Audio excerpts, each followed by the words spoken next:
before book three of Heroes of Olympus. Before book three. Tract.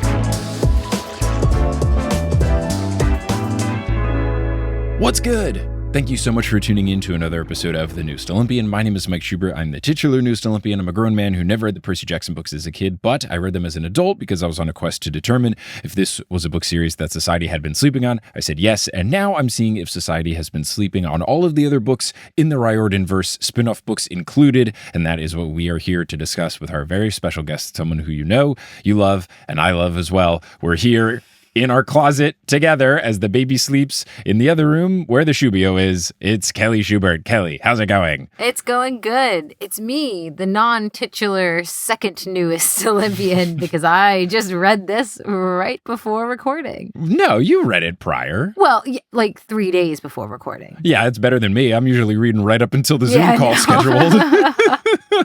So that is not a prerequisite, but you have read the story, and yes. I'm excited for you to discuss this story because a lot of people are very intrigued by this story. A lot of people were excited to hear that I was actually going to do it, and a couple of folks specifically who I've done podcasts with were like, hey, are you going to do it? And I did, and they said, oh, I think you're going to like it. And it was very interesting. Oh, how are the other stories in the book? Should I go back and read them? I would recommend them. Okay. One is like a Luke prequel thing about his time with Thalia and Annabeth. One is a Leo, Jason, and Piper story that takes place before they come around in the Mark of Athena. I don't know exactly timeline-wise, but it's basically in between books 1 and 3 at some point. And then there's a Percy and Annabeth story, like a cute little like rom-com-y kind of thing that took place 1 month after their first kiss when they started dating. Cute. Yeah, so those are definitely more traditional. And then this one's not even written by Rick. It's written by his son. I thought you were going to say that the Leo, Piper, Jason one was from their camp days and it was a missed memory. Oh my goodness. I would love that. That'd be really fun. That would be so much fun. That'd be very fun. Now, we do have a new guest question that is right up your alley. Awesome. Given that you're an architect. Oh. What would your cabin look like? So there's cabin, whatever number you want, cabin 13 for the goddess Kelly. What does the cabin look like?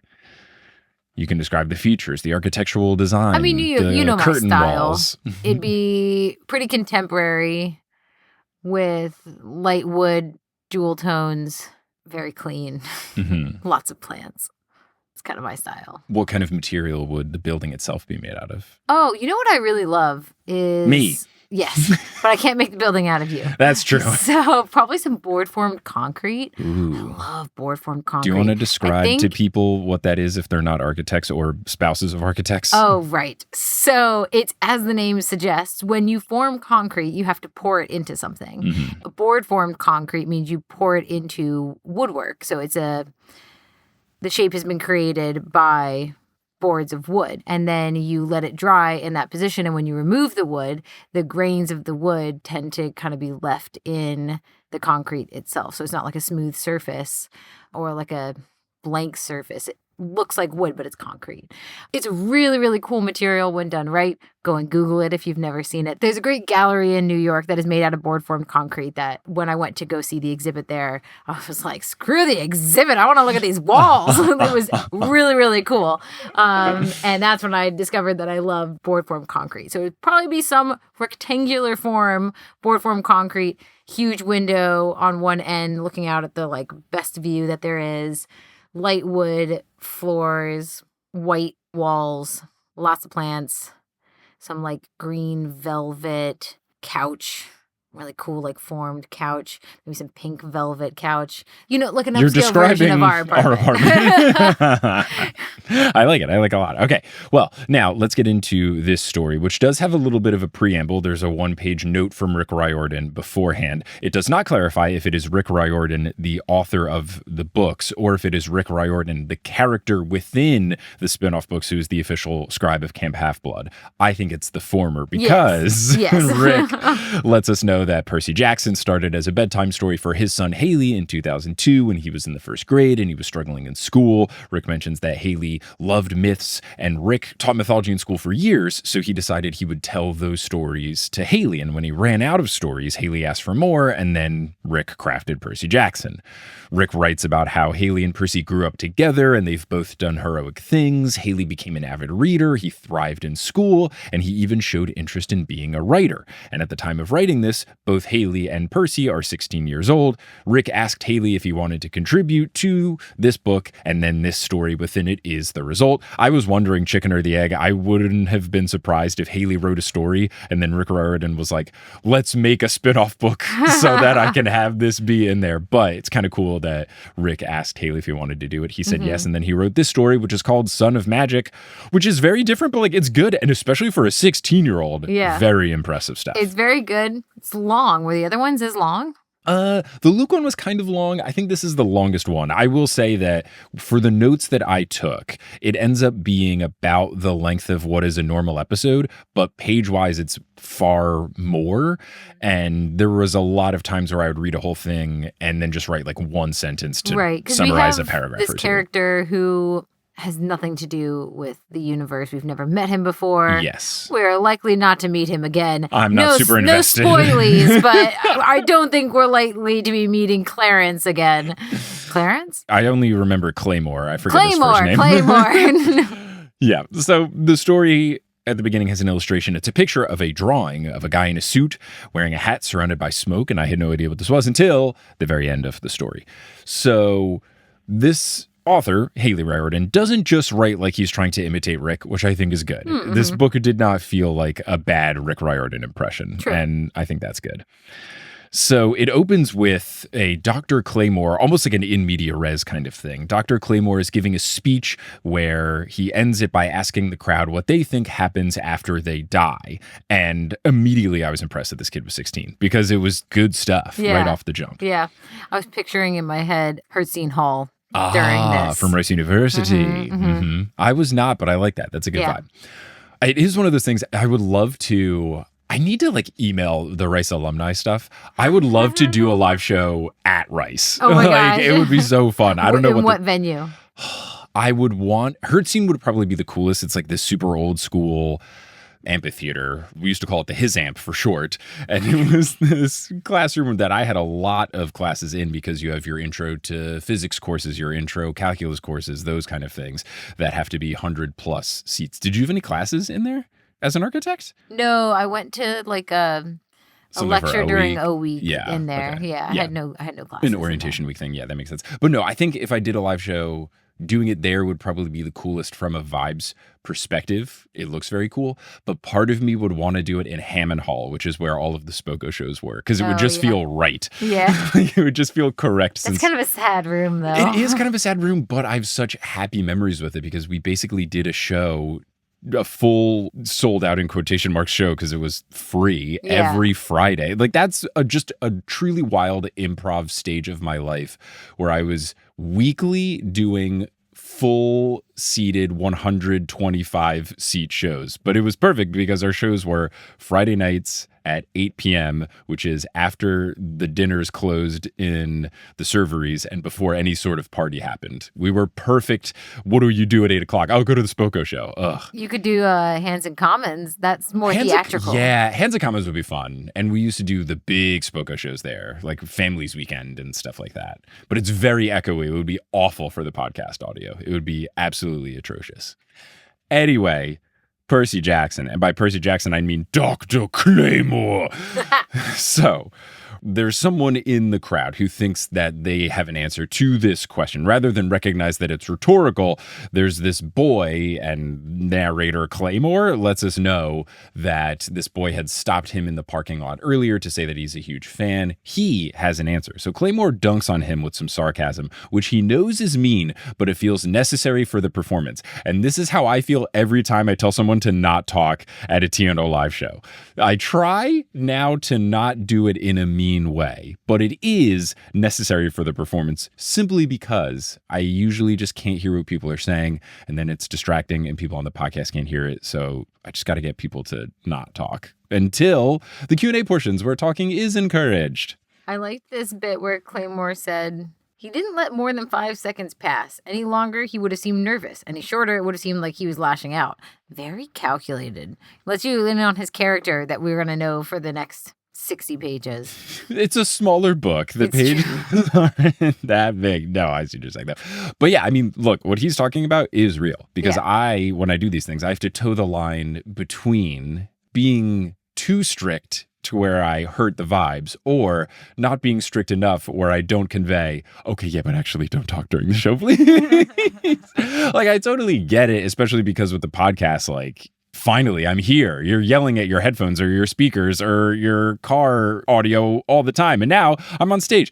But you still don't get to talk to me. Because it ruins the flow.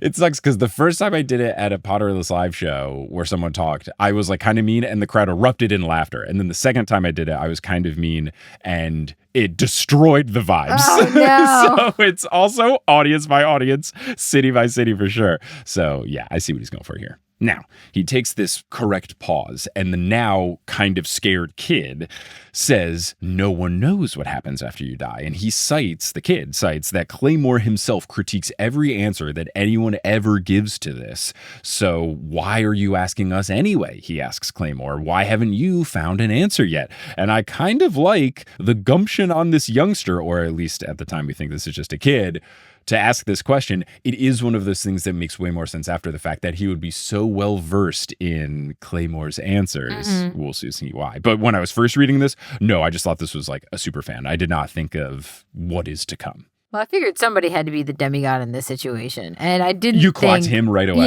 Yeah. I was like, all right, either Claymore is a demigod and he's gotten to 40 and not realized that he's a demigod and that's the story, or this boy is asking about death because he's a demigod. That makes sense. I wasn't thinking about it because I was just trying to enjoy the story. Read. Yeah, I was trying to read. Now, Claymore wasn't expecting this, but he takes the aforementioned calculated pause and says that he asks the crowd because he is still searching for the answer. He wants to know what lies ahead when he is on his deathbed. And that is what prompted his upcoming book. And then he ends the talk and there's a standing ovation. And once he's off the stage, he instantly drops his smile and he stews about how no one understands his work and he's just become a circus act now. The host of the show congratulates him on the venue's first sold-out show, but calls him Mr. And of course, this guy is a Dr. Claymore, and of course, he's the type of guy to correct that he is a Dr. Claymore. I wonder what his doctorate is in. I don't want to dunk on anyone who has the doctor, but I feel like a medical doctor, you for sure get to correct people. Other doctor, I'm not so sure. In this instance, he was here on a professional capacity. Yeah. She should have known he was a doctor. You're right. That's the real situation. Right. You get to be snooty about being a doctor or not, depending on the scenario. Because in this setting, you're right. He's pulling the doctor card because he is the expert. But right, you're in the supermarket and the cashier says, "Oh, mister, you dropped your keys." And you turn around and go, "Doctor, I dropped my keys." Like, then you're a little snoot. But this is a professional capacity. He was hired for his professional work as a doctor. Yeah. Not a medical doctor. Maybe a medical doctor. But look, if you're a medical doctor and you're just at your son's soccer game, I don't think you get to tout that you're a doctor. Now, if anyone's a doctor of any sort out there, I will always use this opportunity to say something that my buddy Colin does, because he and his wife are both doctors. He is a surgical oncologist. She is a dentist, and they get their mail addressed to them as the doctor's rog, which is the best. And every time I mail them something, I always write it. Like when we did our wedding invitations, we sent it to the doctor's rog. So if you are a doctor and your spouse is a doctor, or your roommate, I guess, I don't know, make it the doctor's whoever. You should do it. It's the best. Should we become doctors just so we can do that? Let's both get honorary doctorates. What's your honorary doctorate in? I don't know. It depends on what school throws me a bone. Shaq has an honorary doctorate. I mean, maybe, yeah. Give me, I don't know. I don't know how honorary doctorates work. I don't know how regular doctorates work. You just go to school for a million years and then you write a thesis. Write a thesis and then you defend the thesis and then you invite your family to your thing and no one really knows what you're talking about, but they nod and you smile. got a really big poofy robe. You got a really big poofy hat too. Poofy hat. Yeah, it's good and stuff. Then you're a doctor. Anyway, Claymore. He thinks about how it is unsurprising that he sold out the auditorium in a small town like this, and he lets us know that he's been discussing this. Oh, Kelly has raised her hand. Yes, Kelly. I was just thinking about how my sister is a doctor of math. And my brother is a doctor of bodies. Correct. I'm not a doctor. Yes. But in a new project that I started recently, the project manager described my role as the doctor of the model. And I laughed and said, my mother will be proud to hear that I'm a doctor too. Look, you may not be a doctor, but you have more name recognition than the two of your siblings. The Revit doctor. You're also that. Revit's an architecture thing. Oh, yeah. So Claymore thinks about how it's unsurprising that he sold out the auditorium in a small town like this, which, I mean, it depends on the small town, because if you're in a town with a low population and it's a big auditorium, I don't know. But what he later describes makes sense with it. But I've also found, look, a small town can outsell big towns because people love the, oh my God, no one ever comes here energy. And I love that. I very much he appreciate explains it. that. It sounds like it's an intellectuals community and it's the only thing to do on a Friday night. Yes, it's in Keysville, New York, which I'm not familiar with. Are you familiar with it? No, is it a real place? It is a real place. Is it near Chautauqua? It is close to Vermont. Wrong direction. It is quite north and west. Wait, in is it New near York. Chautauqua? Let me look it up. How do you spell Chautauqua? ChatteQuua.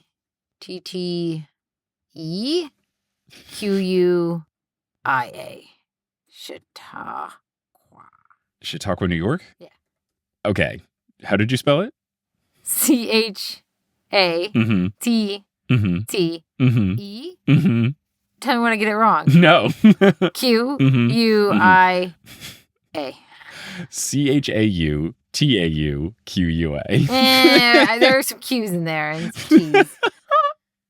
Let's see how far it is from Keysville. Oh, God. No, Chautauqua is not close at all. Chautauqua's all the way west, like by Erie.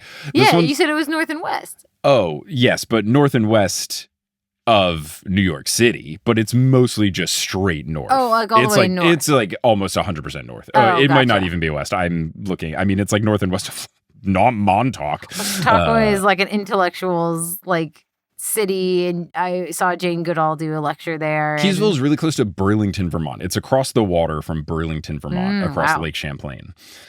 So, yeah, it's like straight north from where we are. This has been New York Geography with Mike and Kelly. It's on the way to Montreal. And now, back to the podcast. Back to the podcast. Anyway, back to Claymore.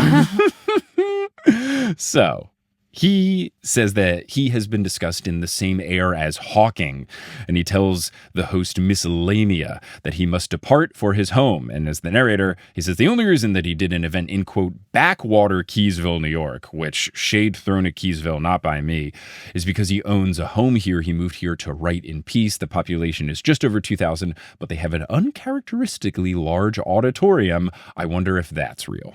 How do you pronounce her name? Miss Lamia. Lamia. How would you pronounce it? I said Lamia. Lamia. No. It is a Latin word or a Greek word? Lamia. I win! Aww. Yay! I'm so good at this. But MIA is Mia. Okay, but... All right, all you Lamias out there. Email, if you're Get in a the Lamia, DMs and send an email to Kelly. Right.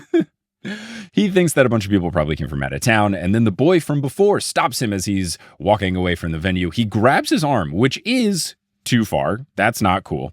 And Claymore turns to see that it's not just the boy, but it's a boy and a man that he presumes to be the boy's father. And the boy has just one question. What if someone finds a way to stop death?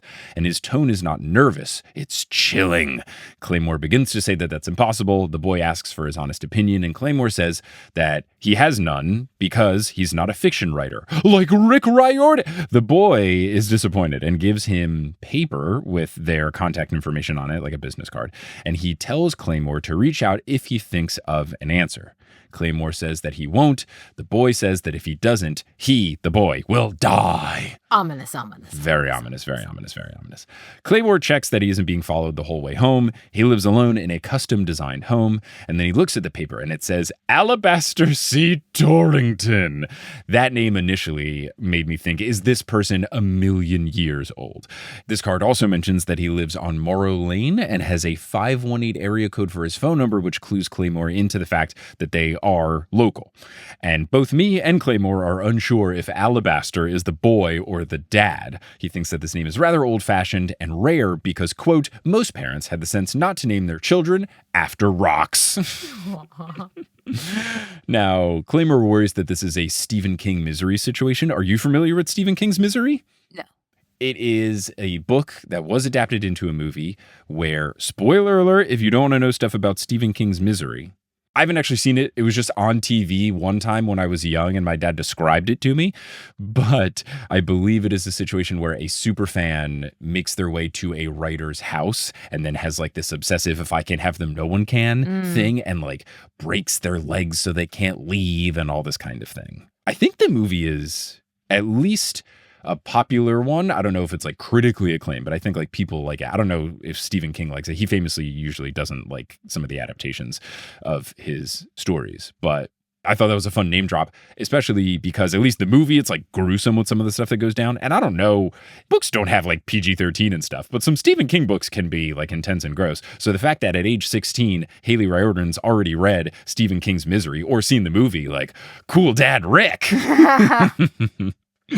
But Claymore takes comfort in his security system and his guns. I will get into how this is a very teenage boy thing later, but I don't think this is an especially teenage boy thing yet. I thought that this was just this was written a while ago thing, is how I interpreted it. Yeah, because this would have come out in like 2012. Right. Now, Claymore thinks that this was just another day at work, and then the phone rings, and it's Marion Lamia. She's excited to talk to him, calls him Mr. again. He does not hide his anger this time because the show is over, so he doesn't have to save face. Lamia says that she wants what the child gave him, and that is immediately very suspicious. He says that he doesn't appreciate her following him, but he assures her that it was just a business card, nothing more than that. She asks if he believes in God, and I wrote in my notes, is this the right book? Because at this point in time, I was thinking, where's the Greek stuff? I mean, my ears immediately perked up and said, here's the monster. Yes. Oh, 1,000%. 1,000%. He says no. She says that's a shame and it will make her job much harder. Dr. Claymore slams the phone down, and I miss being able to do that. I miss being slam a landline, forcefully close a flip phone. Even I used to have a slide phone. You could at least slam shut a slide phone. What do I do now? Emphatically push a side button. It's just a good day, clunk. Oh, come on. Oh, I miss it. I miss it so much. She calls back. He sees the caller ID. Oh, caller ID on a landline. And he ignores it. Then he unplugs his phone. Oh, unplugging a phone. He worries for a bit about the kid, but he decides, let these two sort it out. And he goes to sleep. And of course, because it is a Riordan book, he has a dream. He's in a large, old, dusty room. It looks like an unused church. There's no light in it aside from a faint green one at the end of the room. And the boy from before is in the room as well. Claymore lets us know that he can lucid dream. Did this book come out after Inception? When did Inception release? 2010 of July. Yeah, that's great. I mean, that's when I knew about lucid dreaming. And of course, after seeing Inception, I tried so hard. I downloaded iPod Touch apps and tried to do all these things. I looked up how to do it and I could never do it. Are you able to lucid dream? You have very vivid dreams, but I don't know if you can lucid dream. Sleep paralysis is a type of lucid dreaming. That's the very non-fun type. It's the worst kind. It's the worst kind. It's where you wish you weren't so lucid, but you're kind of lucid. Besides that, no. Now, what Claymore describes that he can do, I have been able to do in some scary dreams. So Claymore says that he can lucid dream, but he's curious, so he wants to keep exploring rather than not just to choose to wake up at will. I have been able to do that if I'm having a nightmare, be like, that this isn't real, and then just like force myself to wake up. But I've never been able to, when I'm in a dream where I'm playing basketball, be good. It's always me being bad and embarrassed and stuff. The boy says, quote, "She found me again," but not to Claymore. The boy continues that she is on his scent and he is unsure that he can shake her again. Obviously, this is Lamia. After a pause, a woman speaks and says, "You know I cannot help you, my child. She is my daughter. I can't raise my hand against either of you." The boy addresses her as Mother, and he says that he understands. Mother tells him that he brought this battle upon himself by accepting Kronos' blessing and fighting with his armies in her name. She says that he cannot simply ask his enemies for forgiveness and think that they'll welcome him back with open arms. She has worked to keep him safe thus far, but she cannot interfere in his fight with, quote, her. Claymore is confused outside of knowing who Kronos is. Everything else to him sounds like mumbo-jumbo. The boy approaches the light and screams that Kronos was supposed to win, and she told him that the odds were in his favor, and Claymore can finally see the woman. She's kneeling in prayer, and her aura is the green light that is emitting throughout this abandoned church. She says that she showed him the options and laid out the most likely outcome, but made no promises. Claymore barges in, saying that he's heard enough. He thinks that this is going to end the dream, but the boy addresses him directly, saying that he shouldn't be here, as mortals are not allowed in the house of a god. The woman says that she invited him and did so because the boy asked him for help and was rebuffed, so she thought that he'd be more likely to help if he, Claymore, knew what was going on.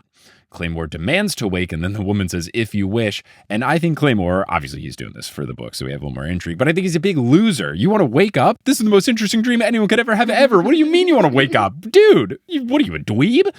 I did when I was younger, and actually still every now and then, pretty frequently when I was younger, I'd have horribly, terrifyingly vivid nightmares. And I would wake up in the middle of the night, and the way I would cope with it is I would imagine an ending to the nightmare that was good. It was all a play. None of it was real. That's not fire. That was somebody's red hair. And some of these nightmares were recurring dreams. And I would go through these different ending scenarios in my head before I went to sleep, so that eventually I would get my brain to dream that ending scenario that I had come up with while I was awake. And every single time that I finally got my brain to dream my ending, I never had the dream again. So I'd have these recurring dreams that would pop up like every now and then over the course of years. And eventually I'd conclude them in dream form, and then they'd never come up again. This has been Nightmare Avoidance Advice with Kelly Schubert. My advice, I just can never remember my dreams. I'm such a deep sleeper. Yeah, do that if you can. But if you can't... Take the Kelly approach. It is morning, which confuses Claymore. Usually when he forces himself awake, it is instant, so it would be the middle of the night. Claymore thinks this is all just some children's story crap because he asks, what was he, 5? And is this a subtweet at Rick Riordan by his own son? He begins his morning routine. He puts on a tweed jacket because, of course, he wears a tweed jacket. And before leaving the house, he puts his smallest handgun into his jacket pocket for peace of mind. This is the thing where I think it gets very teenage boy. For the most part, I think this is a very well-written story. But there's certain things where it's like, yeah, a 16-year-old wrote this, where it's like, before he left the house, he had to put his smallest handgun into his jacket pocket, just in case. I didn't know teenage boys thought about firearms. Oh, certainly. Yeah? Definitely in this era, me not as much, but 2012, 16-year-old boy, that's when Call of Duty is the biggest game. I suppose, yeah. Me. Grand Theft Auto? Yeah, Grand Theft Auto is popular. These are all of the games that I didn't play because Barb and Joel didn't let me. Yeah. I was more thinking about what song am I going to play in Rock Band when I get home? So narrator Claymore says, that he heads over to the coffee shop, quote, Black's Coffee. The name was a pun of the worst kind, but still Claymore returned day after day. After all, it was the best coffee place in Keysville. Then again, it was the only coffee place in Keysville. And I love that Haley Riordan did the Rick Riordan thing where he can't resist a pun, but he is aware enough of the bad pun, the dad joke, to call it out immediately by the narrator or another character. What would be your coffee shop name? Because all the best coffee shop names are like slight puns or call outs or references. Oh, man. I should have an answer to this. Do you have an answer to this? My answer was Taken and is a real coffee chain in New York now. Which is? Not Ground Central. Ground Central's great. That is a good one. I like Under Pressure. Under Pressure is really good. Under Pressure is good. That is really good. And they actually make good coffee as well. Yeah, the coffee's good too. I think some sort of play on like the floor is lava. Like, oh, the pour is Java. The pour is Java? Yeah, because the floor is lava, so fun. There you go to the pour is Java. Yeah. It'd be great. And then, like, once a month, we'd have the floor is lava competitions, and whoever wins gets a free month of coffee. So you're running an improv coffee shop. Here's what I want to do. And I'll text Johnny to make sure that this is okay. Because Johnny's had the idea of opening up his own coffee shop. Mm-hmm. And I would want to do a thing where we either do podcast recordings in it or ideally like intimate live show recordings. And then just when I'm normally just going to do an episode with Johnny, just like tweet out like, yo, come to this coffee shop. And, you know, there's 30 seats or whatever. But it's like, we're recording episode 250. Come on through. Yeah. And that's my dream is coffee shop / podcast recording studio / podcast live show place. But yeah, we could do improv shows there too. I would love it. Yeah.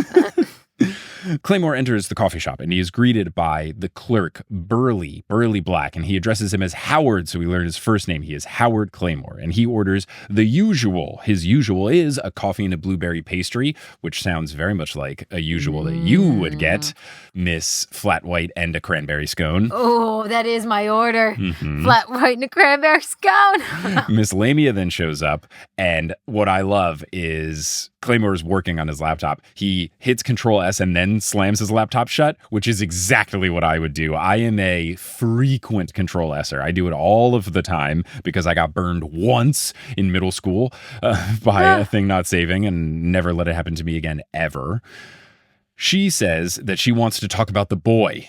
She name drops him as Alabaster, which Claymore finds suspicious because he never mentioned his name on the phone. She says that she's his sister, which of course raises eyebrows because we had the dream where we know his sister's bad, as if it wasn't obvious enough that she's the monster in the story. Claymore says she's older than his father, so how is she his sister? She says that looks can be deceiving, that's an understatement, and Claymore notices how green her eyes are, and that felt like it made sense because of the green aura in the dream as well. She mentions that the boy is concealing himself, and she hoped that Claymore's speech would draw him out, which it did. She says all she wants is the address, and then she will leave Claymore in peace. He thinks it over and realizes that she isn't blinking and that he has never seen her blink before. Claymore tries to get the coffee shop clerk's attention, but Lamia says that she's controlling the mist so that Burley can't hear him. He doesn't even know that she's here.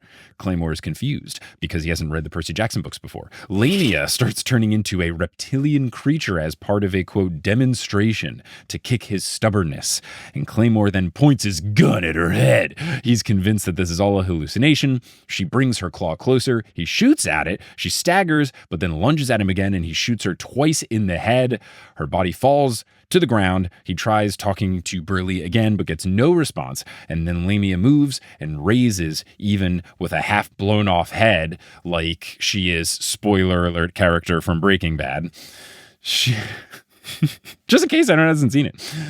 She's slowly reforming like she's made out of sand. She says that by assaulting her with his mortal weapon, he has declared war on the children of Hecate. And I'm very excited about Hecate because of a certain video game that people told me to stop describing in detail because the full version of the game has not come out yet.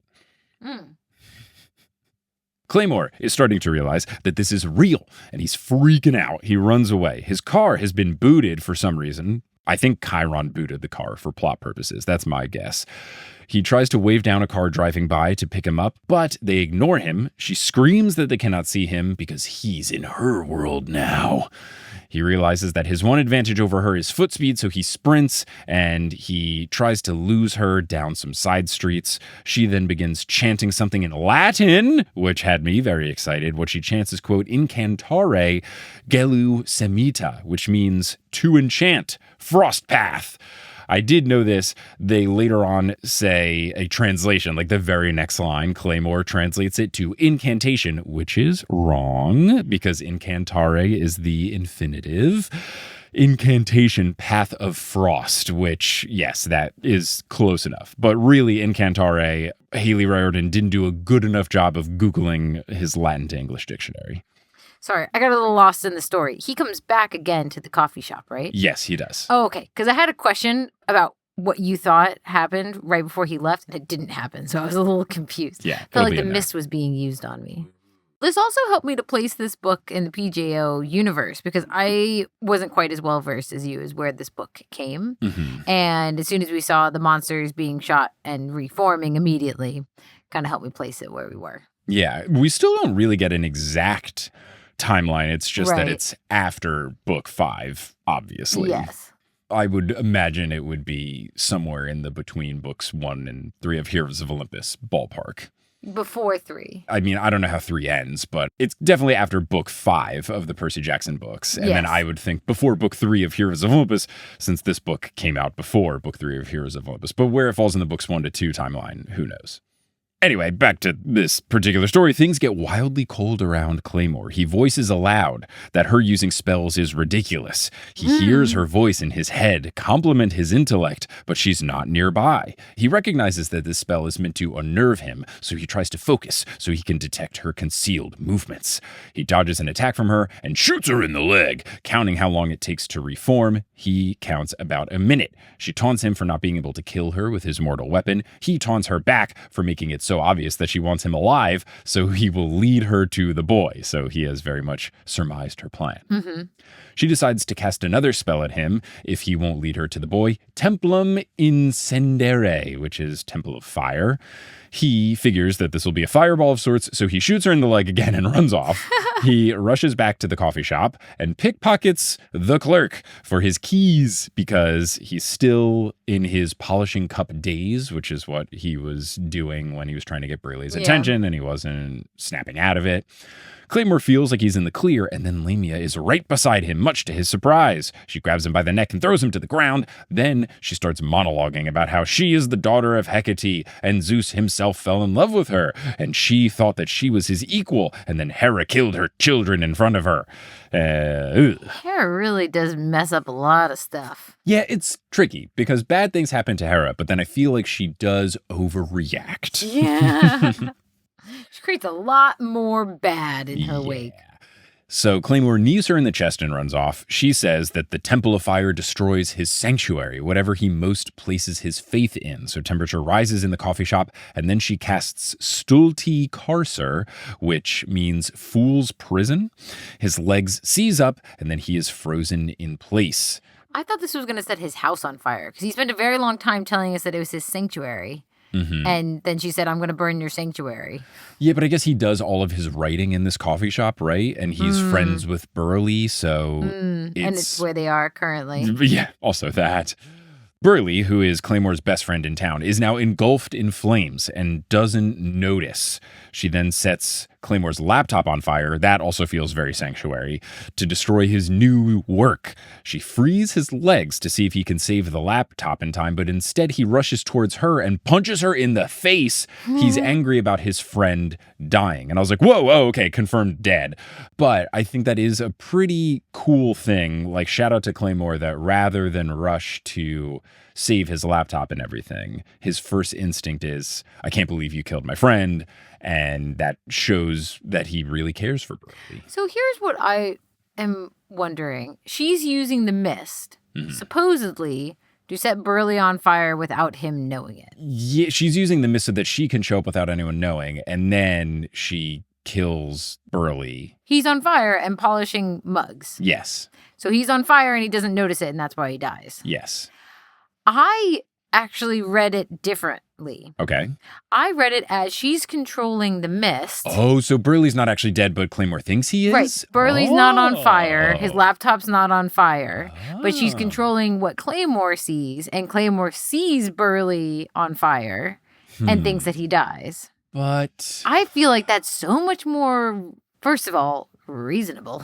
Yeah, because the mist does feel more like a visual thing than anything. Well, I feel like, isn't the idea of the mist that you can change the way something looks, but you can't completely...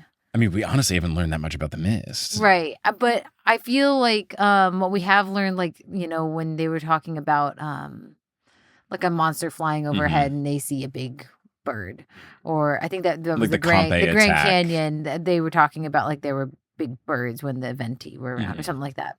And so the mortals still see something. It's not like they're walking around thinking it's a sunny day at the Grand Canyon.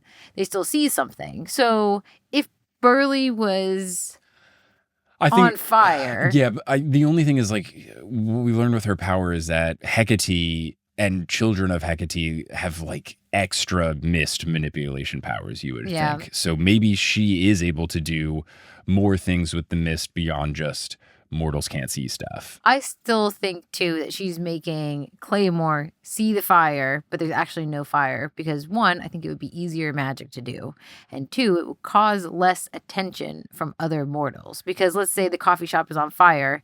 Sure, you're maybe controlling Burley and the other people in it, but what about everybody else in town who's about to see that the coffee shop's on fire and are going to flock to the aid of Burley? But she's so mist powerful that it could be like a WandaVision thing where it's just covering the whole thing and no one notices any difference. This to me felt very much like Spider-Man.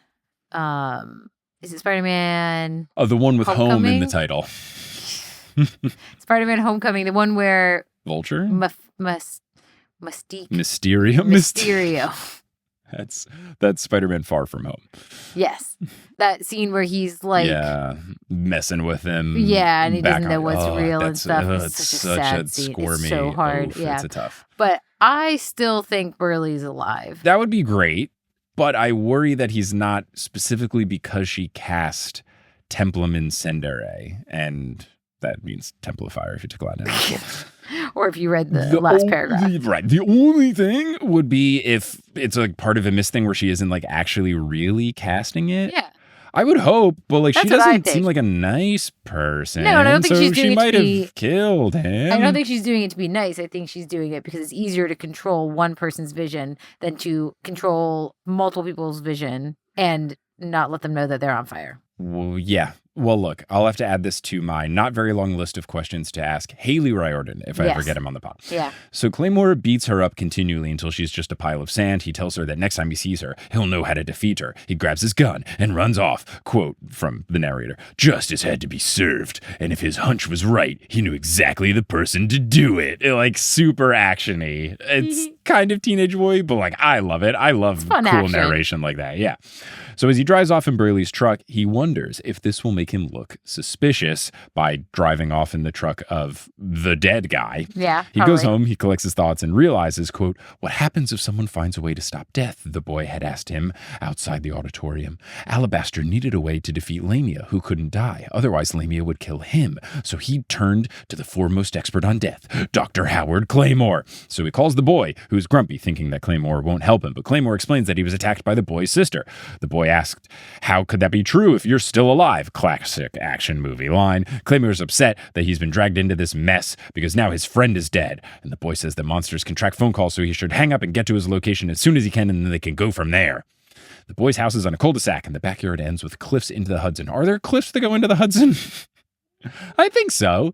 Yeah, probably. I think there are, because we've been like in the very like northwesty parts of Manhattan, and there's like some cliffs. Okay, yeah, so there can be some Hudson cliffs.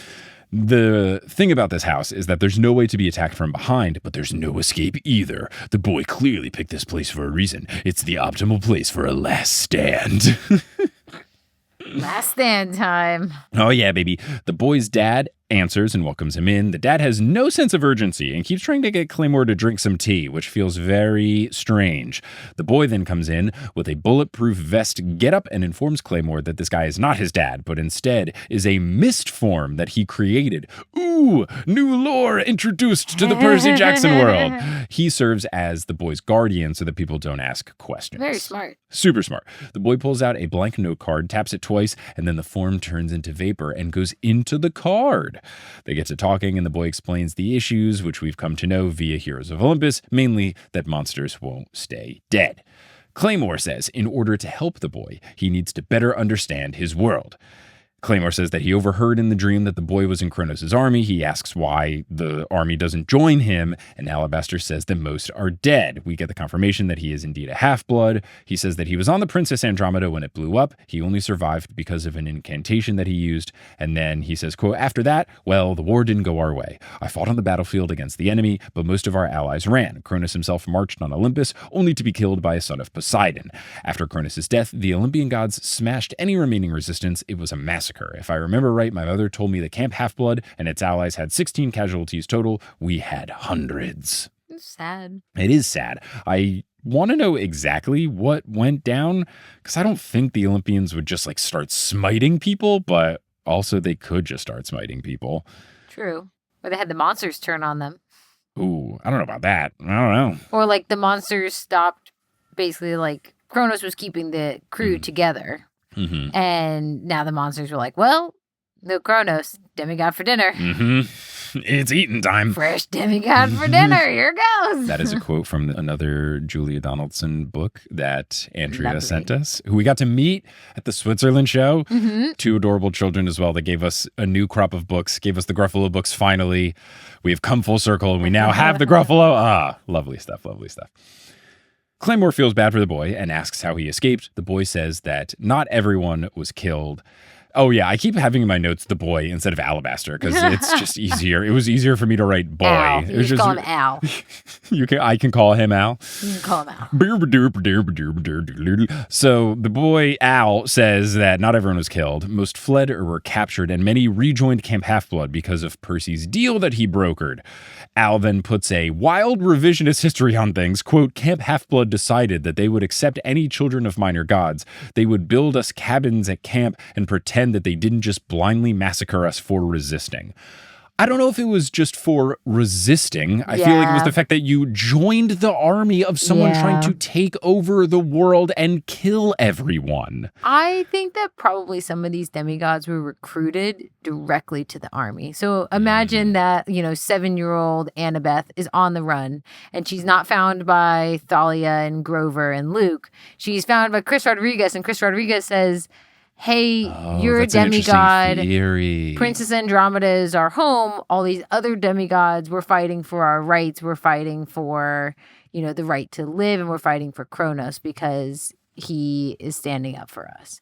And so you're just indoctrinated into thinking this is the way that demigods exist. If that's his story, because not everybody was a defector, right? Right, especially because the whole thing was, the minor gods, we don't have places at Camp Half-Blood. So Al, being a child of a minor god, had nowhere to go and was taken in by Luke and friends. Mm-hmm. And Luke and Chris Rodriguez and the other ones. Ethan Nakamura.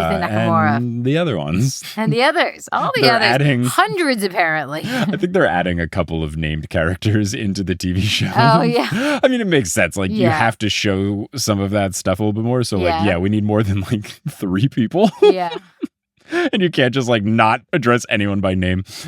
So Al says that most minor gods accepted the peace deal, but not Hecate. He says that he wasn't the only child of Hecate, but he was the strongest, and his siblings, of which he did not have that many because Hecate didn't have many kids, followed his lead. He was the lone survivor. He says that Hecate lost more demigod children in the war than any other god, which I think is very interesting. Well, he said in one breath she didn't have many kids, and then said she lost more kids than anybody. Yeah, he said that we had casualties in the hundreds. Is he counting not demigods? I know. The numbers don't quite add up for me, because he's saying Hecate didn't have that many kids. So I'm like, okay, maybe there were 5 or 6 of them. I don't know why in my brain I was thinking 16. 16.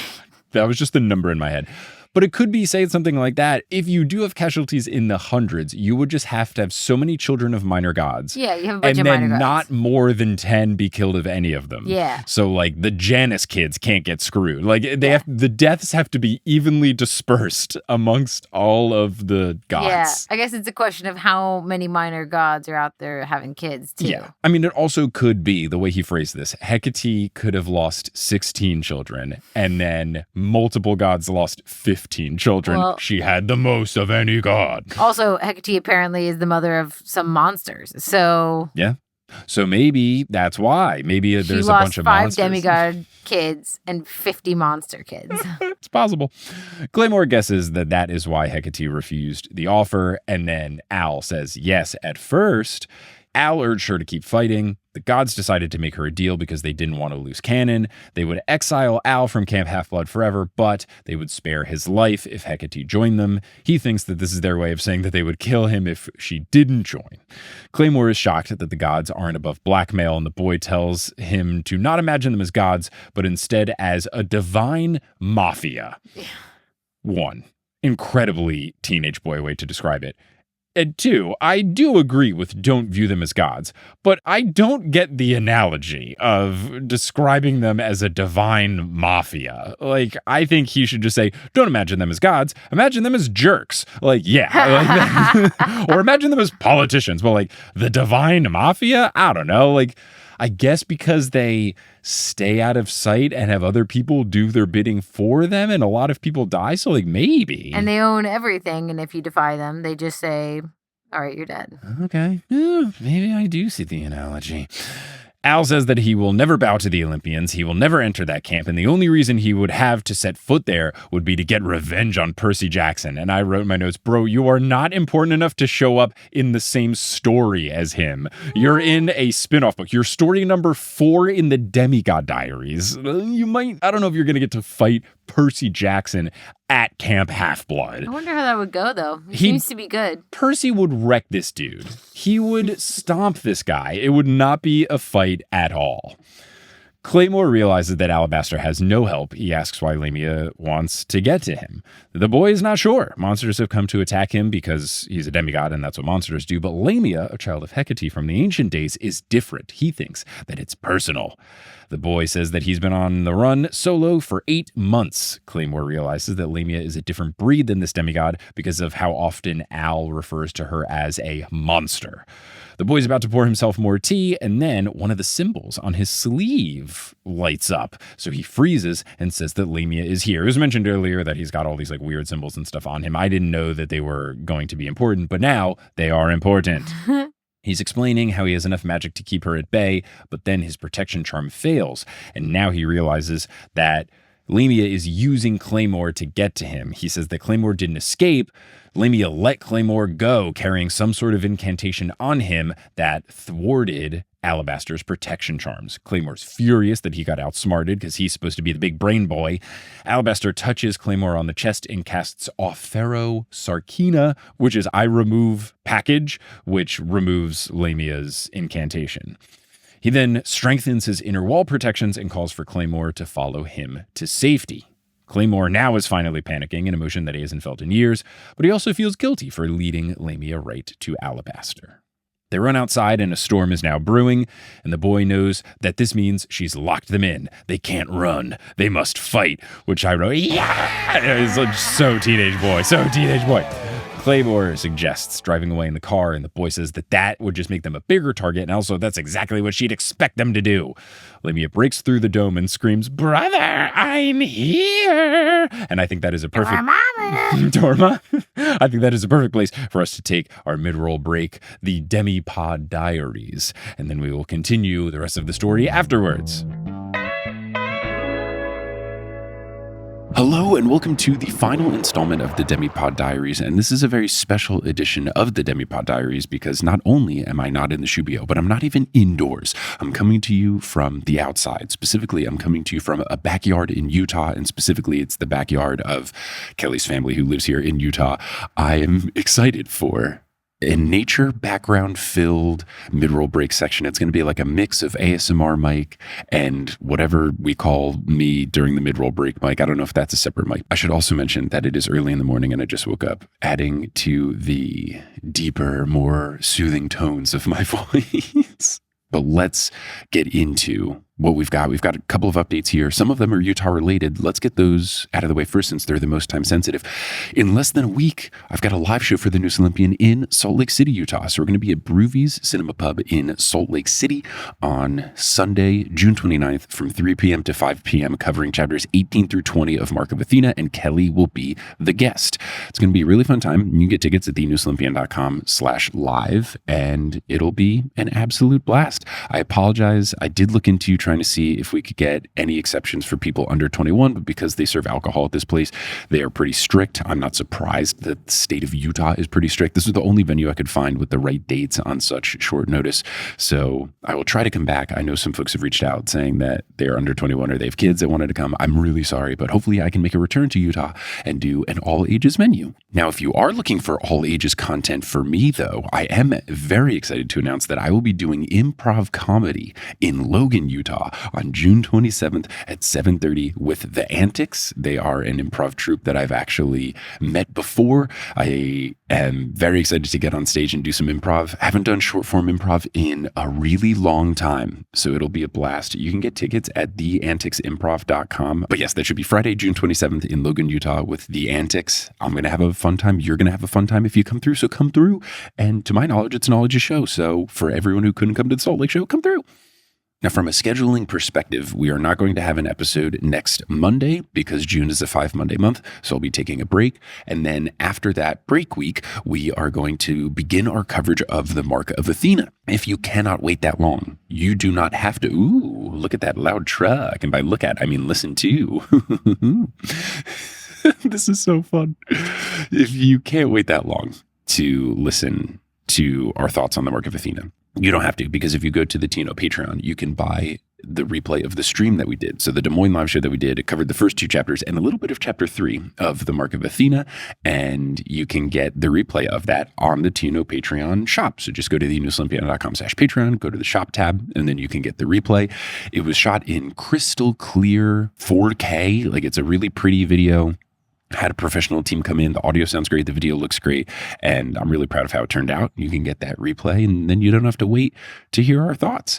So that's available to you there. And there's other stuff on the TNO Patreon shop, such as other live shows, like a live show where we did a bracket for who's the best non-Percy demigod in the first 5 books, and some other stuff as well, such as The Last and the Curious, that new Fast and Furious podcast I made with my buddy Eric Hamilton Schneider. So all of that is there. Now, speaking of the Patreon, I want to give a shout out to the folks who have joined most recently. So shout out to our newest Super God tier patron, Haley Thurston. Shout out to our newest God tier patron, Vina. And shout out to our newest Demigod tier patrons, Thalia Emma, Augustina Perosa, and Cassie Willis. Thank you so much for your support. May Demeter bless you that if you are traveling to a place that has a large temperature swing from day to day and you're packing for the trip, you pack all the correct clothes. It's like a 45-degree high-low difference here in Utah this week for some of these days, like high of 90, low of 45. What am I supposed to do? Bring 5 suitcases? What's happening? Speaking of packing and everything, there are other live shows that I will be doing that you can check out. We've got shows coming up in August. I'm going to be in St. Louis, Missouri on August 14th for a TNO show. I'm going to be in St. Louis, Missouri for Enchantagon, August 15th through 17th. The TNO show is on Sunday. The Potterless show is on Saturday, and then I'm doing stuff throughout the weekend.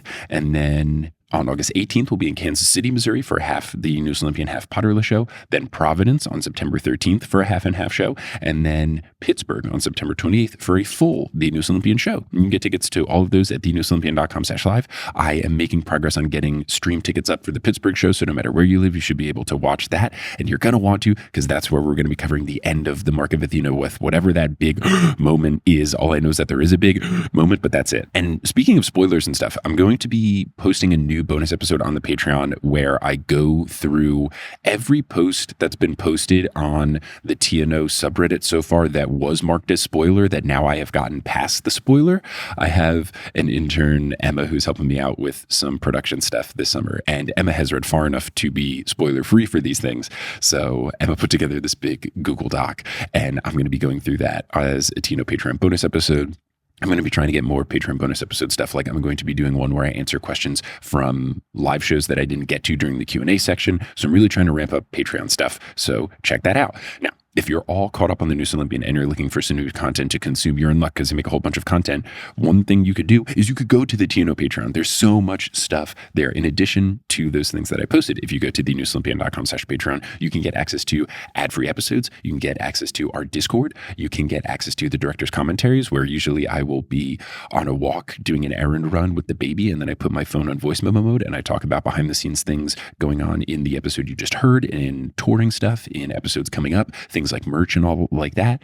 There's these bonus episodes that I've referenced. There's monthly Q&As where I answer questions from folks who do a little stream. And then I'm going to be posting, as I referenced earlier, things like me doing streams of playing the Percy Jackson Nintendo DS game, and that's available for all patrons. There's exclusive merchandise like Perseolator stickers and Perseolator pins and holographic stickers if you join at the highest tier. I thank you in the credits of every episode if you're at the highest tier. So head on over to thenooseolympian.com/Patreon. There's so much good stuff there.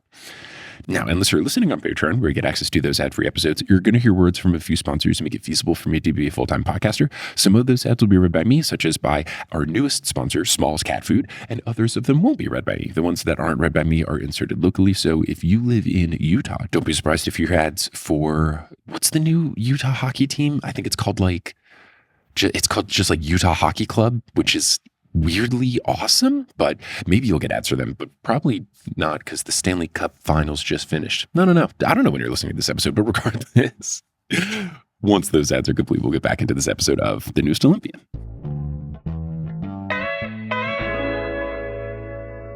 And we're back. Lamia has just broken in saying, "Brother, I'm here." The mortals nearby notice nothing of the chaos and the destruction that ensues.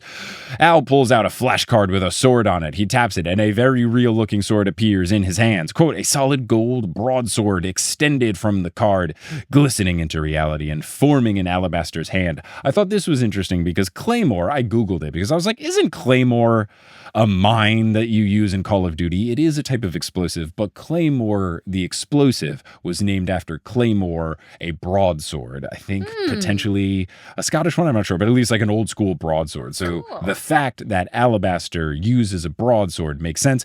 And also for a teenage boy to name the character Dr. Claymore feels like he might be playing Call of Duty a lot. Dr. Claymore. Please, Dr. Claymore was my father. Call me Dr. Claymore also, because I'm a doctor. Continuing on the description of the sword, quote, the sword was etched with glowing green runes like the one on Alabaster's clothes, and even though the thing must have weighed 100 pounds, Alabaster held it in one hand with ease. Al calls for Claymore to get behind him and stay put. Claymore agrees with this plan. Alabaster calls out to Lamia. He addresses her as his target and casts Persequor Vestigium, which is, I am following the trace. I am following the trace. Look, I translated them to the best of my ability. The symbols on his sword and clothes shine even brighter. The spells form all around him, and his body radiates with energy. Quote, we'll be fine, Claymore. Heroes never die, right? And Claymore wants to counter that they die in Greek myths all the time. But instead he stays silent. Lamia appears. The boy charges at her. He slices off her arm. Lamia laughs it off. The boy asks why she won't die, and Lamia says that her mistress sustains her. The boy asks who, and Lamia says that her mistress will succeed where Kronos failed, but she does not trust the boy. The boy says that they can go to Tartarus for all he cares and asks if she has teamed up with the Olympians now. Lamia gets enraged when he specifically asks if she's siding with Hera and asks if he's ever read her myths. He says that he doesn't read myths about monsters. She says that Hera is the true monster for hunting down her offspring out of jealousy and doing it to other people as well. She begins to describe what her children were like and what their dreams were. And honestly, it is hitting me too hard as a parent for me to want to dwell on it. So we're going to move on. The boy swings again, and Lamia catches the blade. She brings her face close to the boy and reveals that she is the one who gave monsters the ability to smell out demigods via an incantation. Quote, maybe after a few thousand more of you die, Hera, the goddess of family, will finally understand my pain. And that rips as a backstory of A, how monsters can smell them, and B, why this exists. Oh, because before it's just like, yeah, monsters, they inherently want to kill demigods. But now it is an incantation that specifically a monster used to try to get back at Hera, just thinking if I just kill a lot of demigods, or if I'm responsible for the death of a lot of demigods, maybe it'll be a type of revenge because she killed my kids, is so cool. That is so awesome. Oh, good work, Haley. Yeah. The boy is shocked. She goes on to reveal that her plan is to kill him so that the other children of Hecate will follow her instead. So that is the, after many, many pages, explanation of why she's going after him.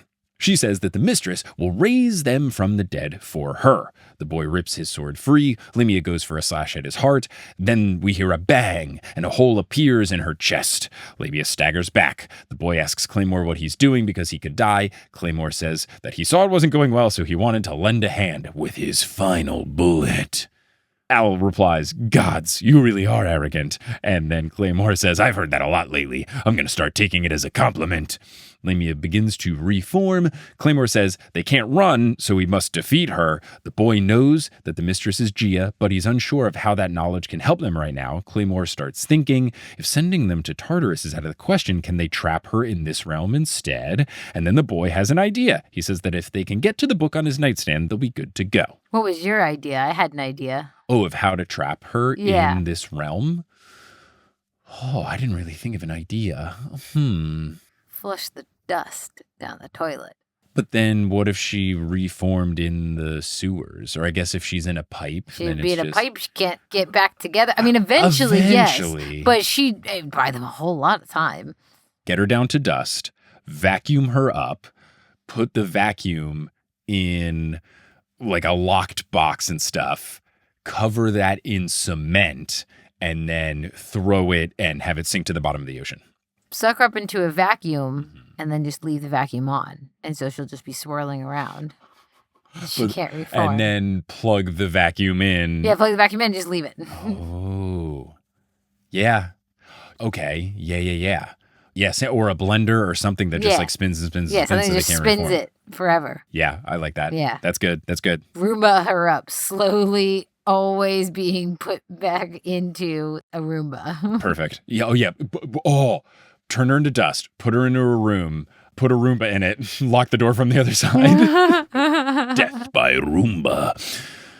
Shout out to all of the lawnmower Roombas that we saw on our hike in Brienne's, Switzerland, which apparently is very normal in Switzerland. I posted to my Instagram story, oh, look at this. This is so cool. And all of the responses from people not from Switzerland was, oh, yeah, that's really cool. And all the responses from people from Switzerland was, wait, this isn't normal everywhere. Claymore is feeling exhausted. The boy is feeling confident. Claymore likes seeing him this excited. It's almost like a normal 16-year-old with a full life ahead of him. Claymore then has some existential dread about how in the hells he could make a difference in the world as a mere mortal when gods, monsters, and demigods exist. Quote, his old life seemed meaningless, his deadlines, his book signings. That life had melted along with his laptop and Black's coffee. Would this new world even have a place for a mortal like him? And I think it's funny that you have the son of a famous writer writing about someone thinking that his career of writing is nonsensical and doesn't have a place in the world. This would be like our baby writing a scripted fiction podcast about a podcaster having a midlife crisis. So they get to the nightstand. The boy picks up a notebook and he says that there is a shorthand incantation in it that will work. The boy turns to Claymore and then his expression goes cold and Claymore realizes why when a cold claw is on the back of his neck. Lamia says that she will kill Claymore if the boy does the incantation. Claymore hopes that the boy will do it anyway, but the boy drops the book. Claymore yells for him to read the spell. Lamia casts Templum Incendere again. The book bursts into flames. Claymore yells for Al to read the spell, otherwise Otherwise, they'll just both die. So you might as well just do this, I'll die, whatever. Better than the other possibility in this situation. Al sheds a tear and explains he doesn't want any more deaths on his hands. The book is about to fully burn, so Claymore knows that he must act fast. He asks the boy what happens when they die. The boy screams that Claymore won't die today. Claymore realizes that he is the one obstacle that is stopping the boy from reading the spell. Quote, to avenge Burley, to save this one child from the gods, he knew what he had to do. And I wrote, is he gonna? And then Claymore continues, Alabaster, you told me earlier that heroes don't die. You may be right, but I can tell you one thing.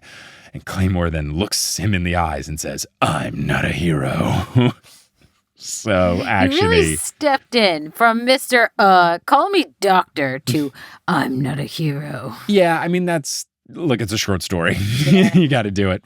And with that epic quote, Claymore pushes back against Lamia. They both then tumble into the hall. Claymore turns and tries to grapple with the monster, hoping to buy Alabaster a few seconds, but he knows that he couldn't win this fight, so he didn't even bother trying.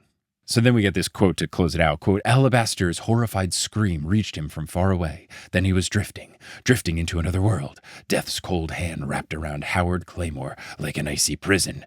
Then we get a page break and we learn that he had no ferryman, no boat. He was just pulled through the river Styx. He thinks that he's got no shot at a good afterlife, given how often he dunked on the possibility of the afterlife during his life. On top of that, Alabaster's not favored by the gods, so he won't be seen as some sort of hero for saving him. If anything, he would be punished for helping out a traitor. Quote, it was ironic, really. He had died doing a good thing, but he might be sentenced to an eternity in darkness. This had been his fear from childhood, dying and being rejected by heaven. Ooh, a deep fear. Now, despite all of this, Claymore can't help but smile because he's been on this underworld journey alone, meaning that Lamia didn't kill Alabaster. So I guess if that's how it works, I don't know if that's really how it works, because don't a lot of people die all the time? Like however many people die every second. So it's not like he was here with 15 other people and one wasn't Alabaster, but whatever. He then, as the narrator says, quote, he'd have the last laugh now and for the rest of eternity. Now, I was very worried that we weren't going to learn what the spell was. We do end up learning, so that's okay. Vacuumus toiletus. Exactly. A light then glimmers and a woman's hand reaches to yank him out of the darkness. He grabs it and he's in a church, the same one from his dream. So, Hecate has saved him. He asks why she brought him here. She confirms that he is dead and explains that she saved both of her children and she knows that he's going to hate her for saving Lamia. Saved both of her children, so he died meaninglessly. Maybe there is a moral to be learned. So Claymore is enraged that she would interfere to save the monster after telling the boy that she couldn't interfere to save him. Hecate says she doesn't want any more of her children to die. She says that Al's plan would have worked. Quote, it was a binding incantation, the reversal of a spell designed to heal and fortify a living body. If he had cast it on Lamia, she would have been reduced to a pile of black dust, but she would not have died, nor would she have regenerated. She would have remained alive as a pile of black dust forever. I thought that before it could happen. So basically the more magical version of what you thought of. Yeah. Claymore admires the boy for such a simple yet brilliant plan. He asks Hecate why she didn't let the boy go through with this since Lamia was a murderer. There's a long pause, making me think that Burley is dead. And then Hecate says that she can tell that the boy likes Claymore. She thinks it's because he reminds them both of the boy's father. Quote, Alabaster is a child who always seeks to make his mother proud, even if he can sometimes be reckless. But Lamia also had a difficult past. She didn't ask for her fate. I want to see her as happy as Alabaster. Claymore asks if he was really brought here just to be told his efforts were in vain. Yeah. She says they won't be in vain because Claymore, who she correctly refers to as Doctor every single time, is going to look after Alabaster. He asks how he'll do that if he's dead. She says that her main role as a goddess is maintaining the mist, the barrier between the magic and mortal worlds. Hecate says that the Gia situation has blurred the boundaries between life and death, so she wants to use this current situation for good. She will return Claymore's soul to the world as a mist-form body. Claymore is intrigued. He asks why she couldn't just separate the kids earlier if she has such power. He feels like his... He feels like his death was unnecessary. Hecate says it was essential. Magic cannot create something from nothing. It makes use of what already exists, and a noble sacrifice is ripe with energy. His death allowed her to save them both. To quote the pigeon from the pigeon books that we love, okay, fine. More importantly, Alabaster and Claymore learned something from his death. Quote, Claymore bit back a retort. He didn't appreciate his death being used as a lesson, which, again, I like that Haley has the same kind of knowledge and foresight and understanding as Rick, where he can write something kind of cheesy and then immediately be like, yeah, it was kind of cheesy. Claymore asks, what if Lamia just goes back to attacking the boy? Hecate says that this won't happen in the short term since the boy has a spell to use against her. Claymore guesses that she'll find a way around it eventually, and Hecate sighs and says that it may come to that. She says that her children have always quarreled and are never trusted by the other gods. Alabaster must have a way to bring peace among them. Claymore is to guide them toward peace. Quote, a reason to live, Claymore thought, a way for one mortal man with no special powers to affect the world of gods and monsters. So, pretty cool. Yeah. Death-obsessed guy learns what happens in the underworld and gets to, like, play a role in improving a problem with how the underworld works. Fun. Seems like it might work out for him. And look, he didn't have a family, it seems like. His best friend was a dude at a coffee shop, and he's dead anyway, so I guess it's okay. Claymore accepts the challenge. He has one final question, though, before leaving. If she's a deity, who is Hecate praying to in this church? Excellent question. A good question. We get this quote. She paused for a moment, turned to him, and opened her brilliant green eyes. Then, as though the answer were obvious, she smiled and said, I hope you find out. What? Do you know what this is? No. It's like, what? Who, like, huh? I don't know. Zeus was my guess. But it doesn't feel right. To the green light? I don't know. Like, what? Who? What? I don't know. If you know, hit me up on social media. I don't know what's going on. What? I don't... Alabaster wakes in a field. His runes on his clothes are shattered and his bulletproof vest is all ripped up past the point of functionality, but he does feel fine. All he remembers is Claymore slamming into Lamia and getting ready to use the spell, and then poof, he pulls out his misformed cards and all of them are smudged. And then I realize, oh, that's what the card from the illustration was in the beginning. Oh, that's a misformed card. Quote, then a man's shape appeared over him, blocking the sunlight. A hand reached down to help him up. Claymore? Alabaster's spirits lifted immediately. What happened? Okay, you are flipping through pages, Sorry, Kelly. I want to see the beginning illustration now. Oh, yeah. Mm-hmm. Alabaster's spirits lifted immediately. What happened? I thought, what are you doing here? Claymore gave Alabaster a smile that would last him the... Oh, my God. Bless you. Claymore gave Alabaster a smile that would... What are you, our daughter who likes to pretend sneeze? Do you think she does that because I sneeze in sets of 5? When she sneezes 2 times, she's like, not enough. Our little one will sneeze twice and then like fake sneeze at least once. Maybe it's because she likes the way we go, bless you! Yeah, I get really excited when she sneezes and I'm like, bless you! Bless you! Bless you! She just and then likes she the just praise. likes it, so she's like... She's a performer at heart. So recently, she has started then... After the fake sneeze, having one more sneeze. I've always felt like she has that feeling of, I have to sneeze, but I can't sneeze. So she fake sneezes. She doesn't know my cool trick of look at a bright light. Right. But recently she has started like sneeze, fake sneeze. And so I think she's figuring it out. What if she's the midpoint of us and she sneezes in sets of 3 because you do 1 sneeze and I do 5 sneezes? Be so good. Plus and 1 fake. I feel like she will age out of that. Nah. She'll be a 40-year-old. Oh. Claymore gave Alabaster a smile that would last him the rest of his life. Come on, he said. I think the 2 of us have some research to do. Is the research who the god is? Maybe it's that. I guess How to survive? I don't know. I think How to survive if she comes back. Yeah, I guess so. But look, questions aside, it was a fun story. I really liked it. I enjoyed it. It's very different. It's cool to learn about the origins of the demigod smell thing. Do you think that Rick gave Haley pointers? Probably, hey, this is where the smell comes from. Incorporate it in your story. I don't know about that. I would like to think that Haley came up with that on his own. Right. I bet Rick gave him pointers of like how to write a story. No, I mean like it's Rick's universe and he expanded it in certain ways by giving us more information about Kronos' army and the demigods that were there and like you were saying the origin of the smell. Do you think that Rick was like, let's craft my world together? Or like Haley just wrote some things and he was like, cool, I like it. I'm writing this in my notes app thing because I often joke about what I will ask Rick if I ever get him on the pod fully. I think I might actually ask him about this because it would be interesting. I'd be fascinated to know. Like, I would want to know, like, how this story came to be. Like this and other people who write in his universe. Yeah, because I don't know. I haven't got into the Rick Riordan Presents stuff. I don't know, like, how connected or I think it's, like, separate. Like, I don't think, Percy's hanging out with Tristan Strong or whatever. But I think this would be a cool question to ask because, one, it would be interesting to learn.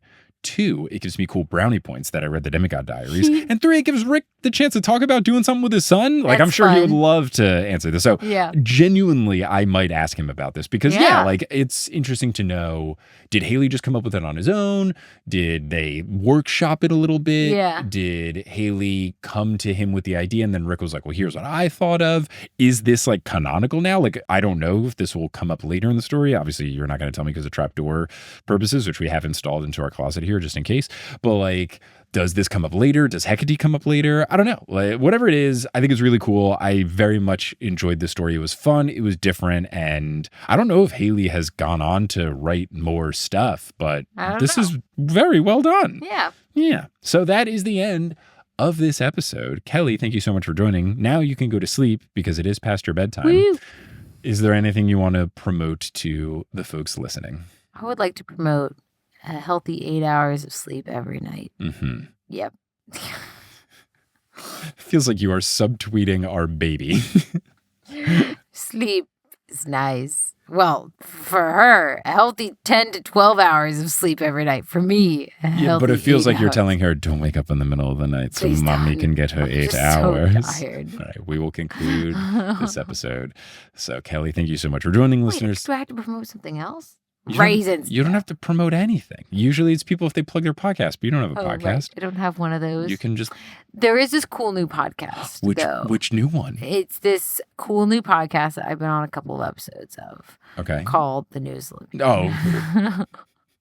I thought if you're not into it yet, you I thought you were going to pitch my Fast and the Furious one, which I don't think you know the name of. The Last and the Curious. Ah, you do know. Yo, welcome. There it is. Well, anyway, thank you all so much for listening. And Kelly, thank you for joining. And until next time, when we get into the Mark of Athena, until we get into that, I'll see you later. Do I have to come up with a Claymore thing? That's all for now until there's Claymore.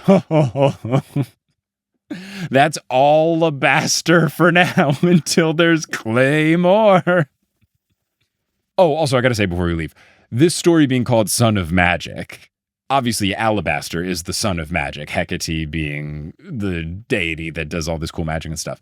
But I also kind of think it's like Rick Riordan's son, the son of magic, Haley Riordan. I don't know if that was intentional or anything. Okay, and now that's all alabaster for now until there's Claymore. Whee! Mamma mia, that was interesting.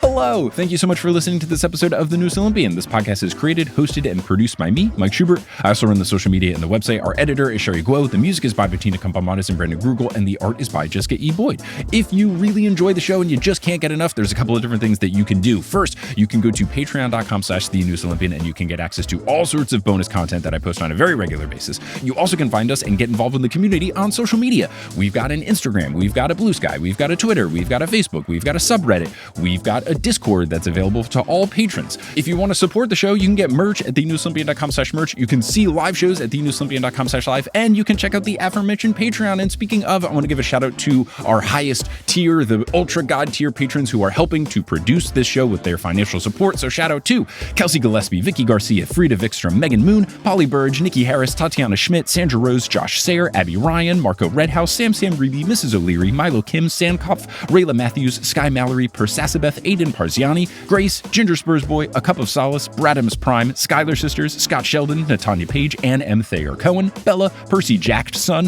Han Haley Hingelheimer Schmidt, Catherine Sloan, Haley Mary, Jim Jam Koopy, Kit Kat Crumbs, Andrea, not Andrea, Jordan Ray, Nico's Black Vespa, and Zayden Wintergate. If you want to support the show in a non-monetary way, just spreading the show via word of mouth is huge. You can tell someone directly who you think would like the show. You could post about it on social media. You could leave a rating and review on whatever podcasting app you're using. All of these things really do help, and I really appreciate anyone who has done it in the past or will do so in the future. But I'm just so thankful that you tuned into this episode, and I hope you tune into our next episode where we'll be covering the first 2 chapters and then a little bit of chapter 3 of The Mark of Athena live in Des Moines, Iowa with Johnny Frolickstein. But until then, I'll see you later.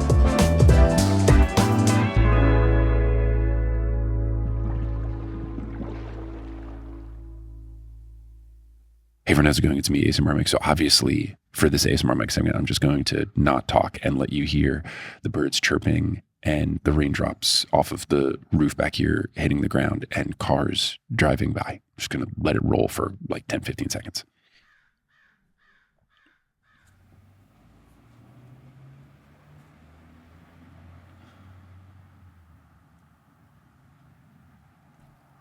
Thank you so much for listening.